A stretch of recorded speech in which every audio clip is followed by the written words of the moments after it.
Oh my gosh, August Burns Red is like raping my stereos right now. But I'm making this video which is completely unrelated to my music.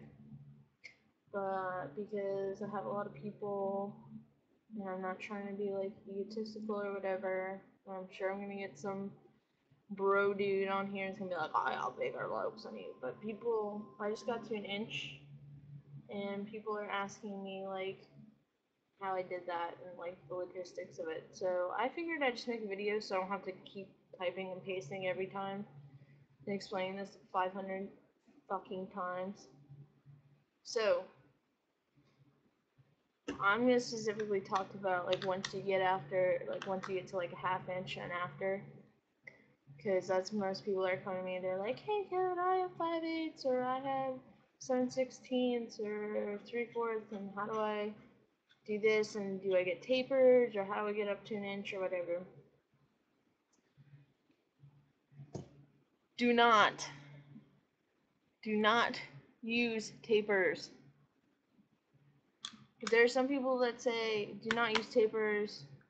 Okay, I used tapers when I got to about like a half inch, which I even had people yell at me for using a half inch. So some people go don't use tapers after 00 or whatever.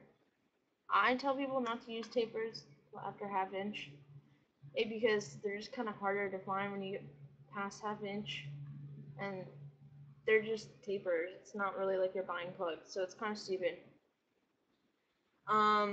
What you should get, and there's like 100 videos about this, about the process of taping, and I'm gonna tell you to use Teflon tape.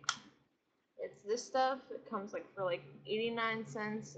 It's cheaper than $1, and you can get like Lowe's, Home Depot, any kind of that. I don't know where everyone's from, so I don't know what kind of like, not department, but what kind of like home supply store you have. I know you can't get it at like a basic store. You do have to go, and it's Teflon tape. It comes in this little pop-out container. It's like less than $1, and I have a half inch by 260, which fits about the same length of what a regular acrylic plug is, or a glass plug, the width, and it just comes out like this, and usually you can see how much I've taped it.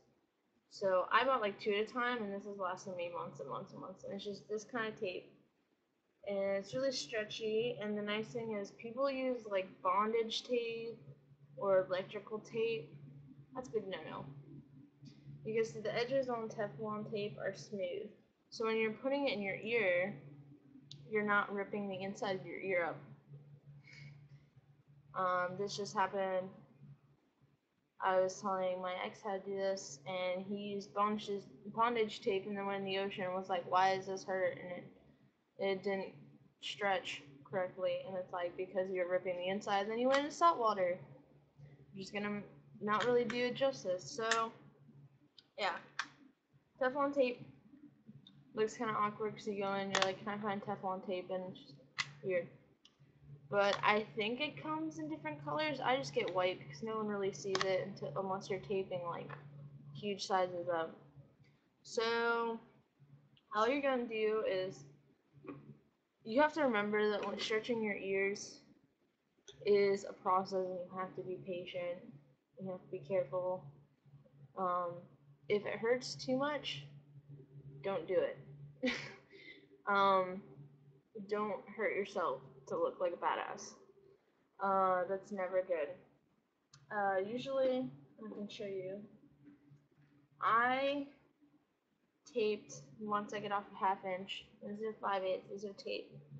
You can see it's water resistant, so you take a shower, it doesn't like peel off and get gross, and it doesn't like make gross stuff, like moldy gross stuff, from being in the shower.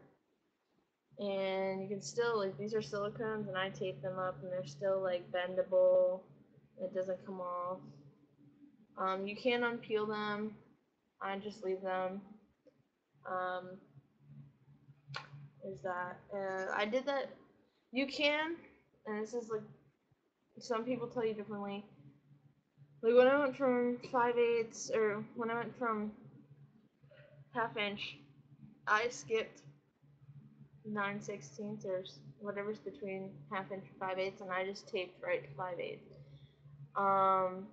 I usually wrapped the tape around a couple days, depending if it like hurt. I would try it, and then if it hurt, I wouldn't do it, and I'd wait another day. Because taping, it slowly like stretches your ear, so it's not like your ear isn't like. So then I got to like 7/8, and you can see I like taped 7/8 silicones, even though you're not supposed to stretch up with silicone. That's another thing. Don't do that, because that can be really gross and it can stick to the inside of your ear. No one wants to pull that out and have an inside out belly button looking ear. That's not attractive. Patience, you do need to be patient. Stretching your ear takes time.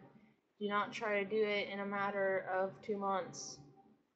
One of my friends was like, I'm at 5/8 in 2 months, and I went, holy crap, you're not gonna have earlobes.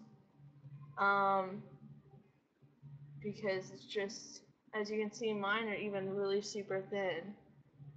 Now that I'm actually finally at an inch, I need to downsize, go down, and then go back up, because it will actually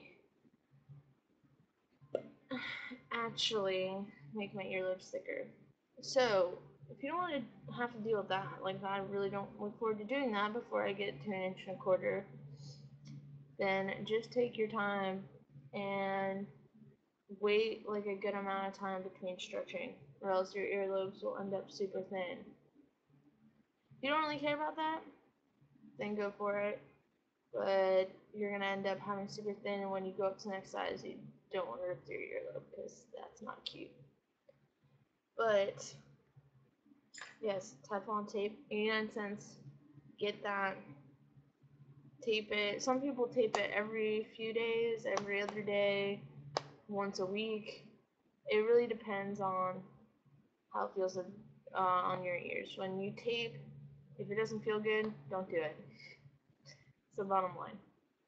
So now this has gone really long, but I hope that it has helped you guys, and it will keep your earlobes nice and healthy and thick and good. So yeah, alright, good luck stretching.